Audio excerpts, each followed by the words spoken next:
let's start by exploring a world, a place that feels familiar, but at the same time, kind of unsettling. It's a space built by a community, but it's wrapped in this strange, fascinating darkness. To really get a feel for it, just listen to this. Wow.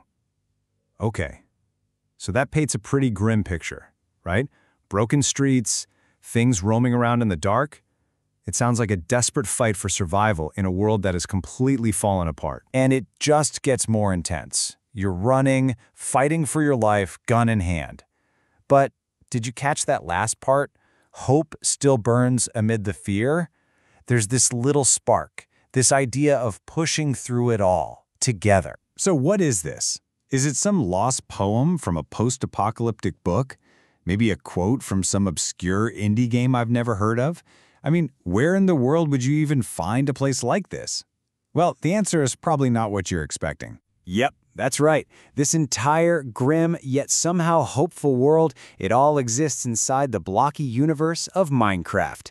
But believe me, this is so much more than the game you think you know. So let me introduce you to the VesselCraft server. This isn't just a place to log in and play. Now, think of it more like a giant shared digital canvas. It's a platform for these incredibly ambitious, collaborative projects, where players aren't just building houses, they're building entire new realities. And to make all this happen, the server is seriously customized. We're talking working trains and cars you can actually drive, elevators that go up and down, even customizable guns. The players here are working with a totally different set of tools, which unlocks a whole new world of possibilities. But you know, beyond all the cool custom tech, it's really the creative vision that makes this place so special. And at the heart of it all is one project. An idea so monumental and out there, it perfectly captures what this whole community is about.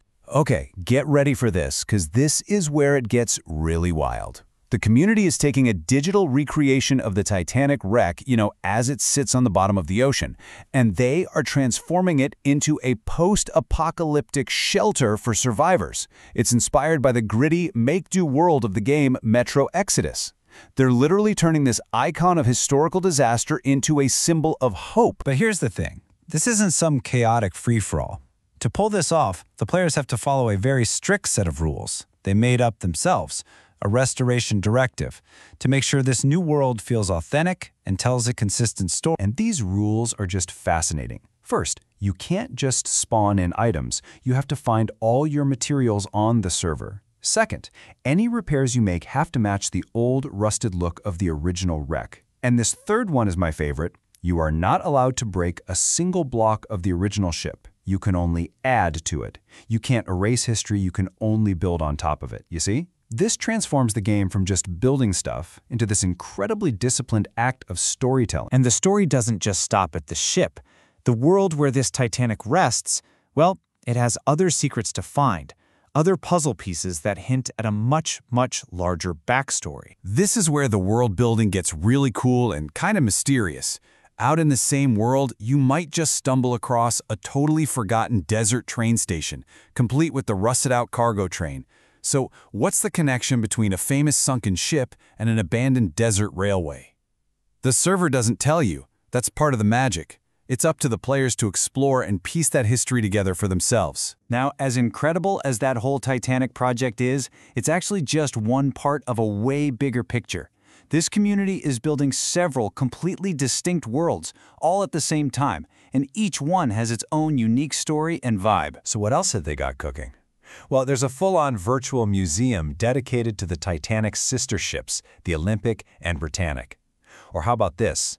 A recreation of a town from Grand Theft Auto V that's been turned into a zombie quarantine zone, complete with a boss that has over 8,000 health points. And then there's their most ambitious undertaking yet. It's called Project DML, and the goal is absolutely nuts. They are trying to merge the game worlds of Dying Light and Metro into a single experience inside Minecraft. I mean, look at the scope of this thing. They've already added custom guns and some of the key mutants. They're still working on the map itself, and they still have plans for things like radiation zones and over 30 other types of creatures from both games. The sheer scale of it is just staggering. So when you step back and look at everything, the Titanic shelter, the GTA zombie town, that massive game merger, you have to ask yourself, what's the common thread here? What is really being built on this server? Because when you look closely, it becomes pretty clear that this isn't just about copying things. They're not trying to make a perfect one-to-one replica of the Titanic or just port another game over. It's something else entirely. This is what's actually happening. The VesselCraft server has become this incredible laboratory for remixing culture. Players are taking these pieces of stories and worlds that we all recognize, a famous ship, a video game town, monsters from a horror game, and they're smashing them together under a new set of rules to create entirely new realities, with new stories that literally couldn't exist anywhere else. And that leaves us with this one final, really interesting question to think about. In a place like this, where the players are not just playing a game, but are the collective authors of a world's past, present, and future, where does the game actually end and the story begin?